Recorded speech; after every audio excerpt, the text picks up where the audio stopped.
Los poliedros irregulares, las caras no son todas iguales, algunas pueden ser un cuadrado, otras pueden ser un triángulo de distintas medidas, por lo tanto eso lo hace que sea irregular.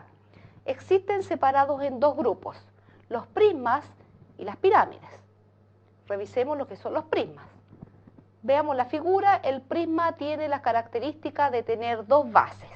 Estas dos bases son planos, puede ser una base, un triángulo, otro triángulo, y después se baja o se une a través de rectángulos.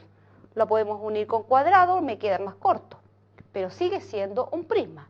Entonces son unas cosas como figura cuadrada, arriba puede ser un pentágono, puede ser hexágono, esa misma figura la repetimos en la otra base, y las bases que caen, que son caras también, estas caras son del tipo rectángulos, cuadrados, generalmente en línea recta. Entonces estamos formando la figura llamada, como les había dicho, los prismas. Los prismas se les puede calcular su área y también su volumen. El área es la superficie por fuera de toda la figura. El volumen es el contenido que podemos colocar dentro. Aparece la forma entonces de cómo calcular el área de esta figura. Si nosotros calculamos el perímetro de una de las bases, P equivale al perímetro de la base, la que esté arriba o la que está abajo. Ese perímetro multiplicado por la altura, el largo o la distancia que existe entre cada una de las bases se llama altura.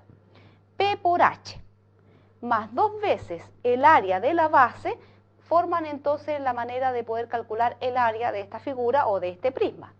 Entonces, independiente de la forma que tenga las bases, uno calcula el perímetro, calculan el área, esa misma es la que está repetida abajo, ¿no es cierto? Y la altura sería la distancia entre ellas.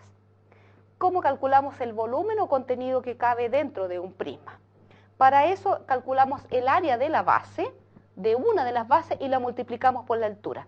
Es decir, es como hacer un barrido. Yo tengo el área completa y la bajo hacia todo el largo que tiene la figura, estoy haciendo entonces el cálculo de su volumen. Los prismas tienen también dos nombres dependiendo de la forma que tiene. Hemos visto que tiene dos bases, entonces están unidas por unas líneas. Si esas dos bases, las líneas caen en forma perpendicular, los cuerpos que están a los lados caen perpendicular a la base, vamos a decir que son prismas rectos. Por lo tanto, se forman en la base ángulos rectos, tanto en la base que está arriba como en la que está abajo. Y esos ángulos rectos, entonces, está repetido varias veces, el prisma se llaman prismas rectos. Ahora, si el prisma lo colocamos un poquito de lado, se llaman prismas oblicuos. Hay que observar entonces que ya no hay ángulos rectos, lo único que hicimos es inclinarlo un poco así, sigue siendo prisma, sigue teniendo las dos bases, sigue teniendo los otros cuerpos que eran rectángulos, pero ya no hay ángulos rectos. Esos se llaman los prismas oblicuos. Los cilindros, aquella figura que tiene una forma de un tubo. ¿Cómo se generó esta figura? Si ustedes toman un rectángulo y en uno de los costados lo fijan como eje, el resto del plano lo hacemos girar, se formó el cilindro. Entonces, como se nota, es un rectángulo, puede ser más cortito, por lo tanto incluso un cuadrado, pero supongamos un rectángulo. En uno de los lados lo fijamos de eje y hacemos girar este rectángulo en 360 grados, formamos un tubo. ¿Cómo me quedó? Arriba una base que es un círculo y abajo otra de las circunferencias, un círculo donde arriba tiene superficie redonda, abajo también, y el cuerpo me queda entonces rodeando estos dos. Esta figura tiene área y volumen. El área es aquella superficie por fuera de la figura y el volumen es el contenido que puede quedar dentro del cilindro.